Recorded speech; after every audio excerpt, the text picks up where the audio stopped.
Hey everyone, welcome back to the channel. In today, if you're trying to pass prop firm challenges or you've already gotten funded but struggle to actually get those payouts, then this video is for you.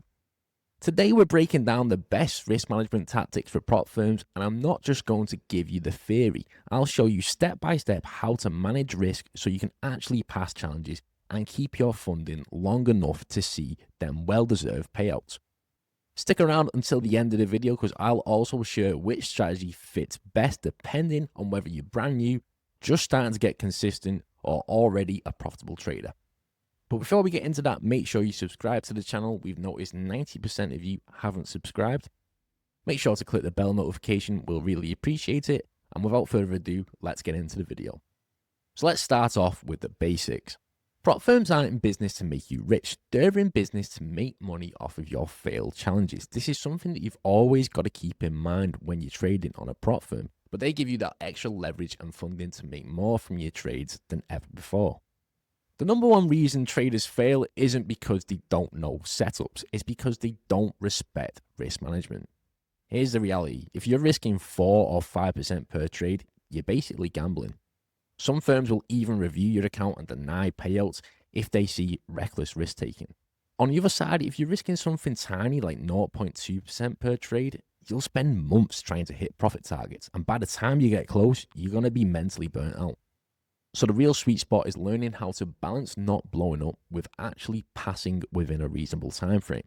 That's where proper frameworks come in that we're going to get into right now.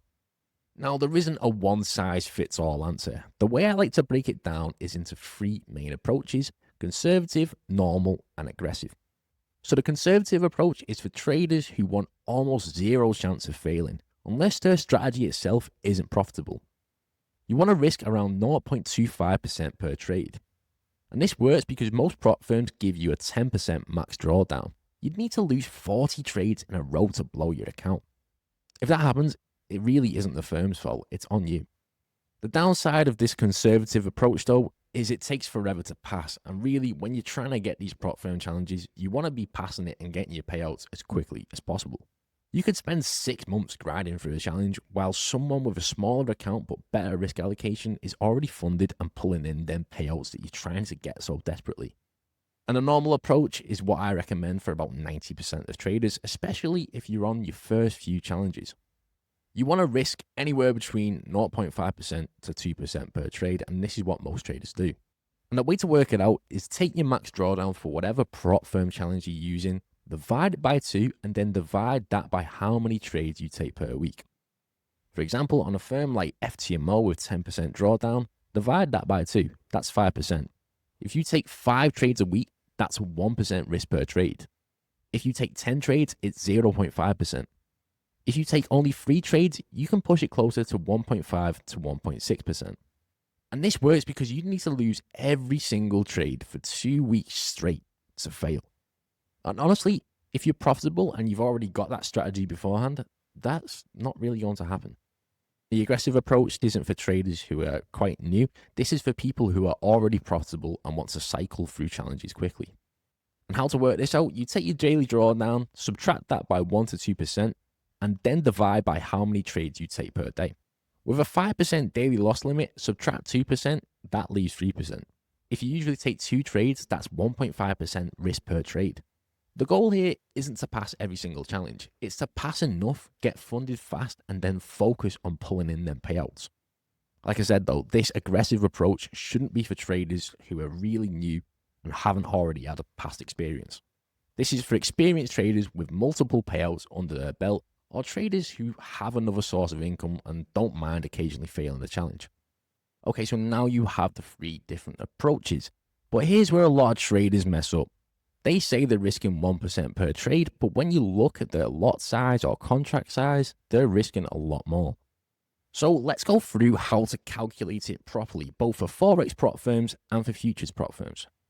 To calculate it for Forex prop firms, you'll find a link in our description below where you can go to the position size calculator within our website. And let's say you're trading on FTMO with a $100,000 account and you're using a normal approach. You trade 5 times a week, so based on the formula earlier, you're risking 1% per trade, and that's $1,000 risk. So here's what you've got to do. Input your account size, so the balance for it would be 100,000. Set the risk percentage, we want to go with 1%. You want to choose the currency pair that you're trading on. You just go to this bit, the instrument, and then just type in whatever you're trading on. You can change it by going to the top left where it says instrument, click the drop down box, and then input the currency pair that you're actually trading on. And then put in your stop loss per pips, just in the one below this instrument. Let's say, for example, we're going to do 20 pips. And then just click calculate. Then the calculator will instantly tell you exactly what lot size you need to place so that if your stop loss is hit, you only lose $1,000. So if it says 5 lots like it does right here, that's the number you place. If it says 0.75 lots, then you place 0.75. This way your risk always stays consistent no matter what pair or stop loss size you're trading. So now you know how to calculate your lot size, or if you're trading futures, your contract size. There are still 3 common mistakes that a lot of traders do that can still ruin you. The first is forgetting the rules. This sounds really simple and straightforward, but most traders don't fail because of bad trades. They fail because they ignore firm-specific rules. Daily drawdown limits, maximum overall drawdown, consistency rules, you need to know them inside out for the prop firm that you're actually trading on. Write them down, keep them next to your desk, and track your trades with the firm's dashboard or your own spreadsheet.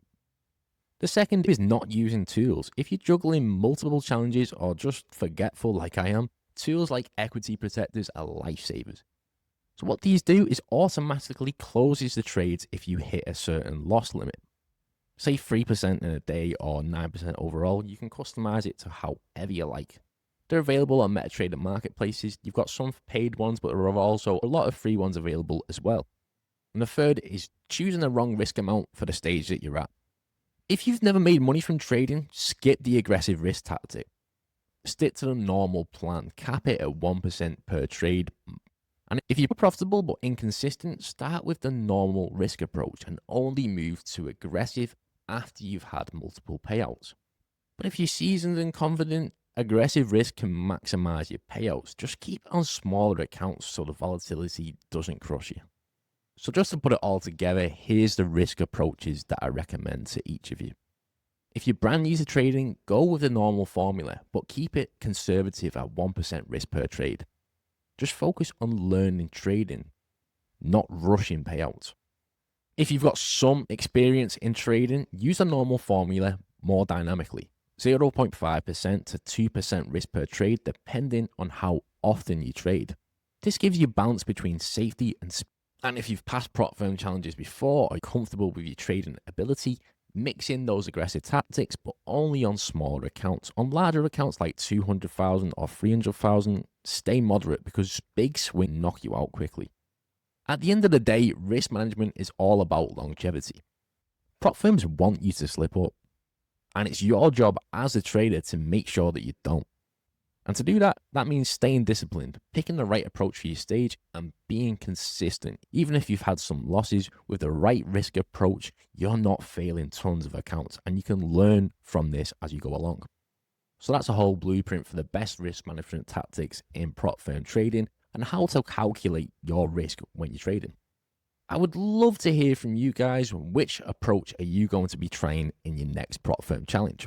Drop it in the comments below. Let me know by dropping it in the comments below. And if you found this video helpful, don't forget to leave a like. If you're looking for the best prop firm, click the link in the description below. It will take you to our website where we review every single prop firm. And if you found this video helpful, don't forget to leave a like, subscribe and hit the bell notifications. And thank you very much for watching. I will see you in the next video.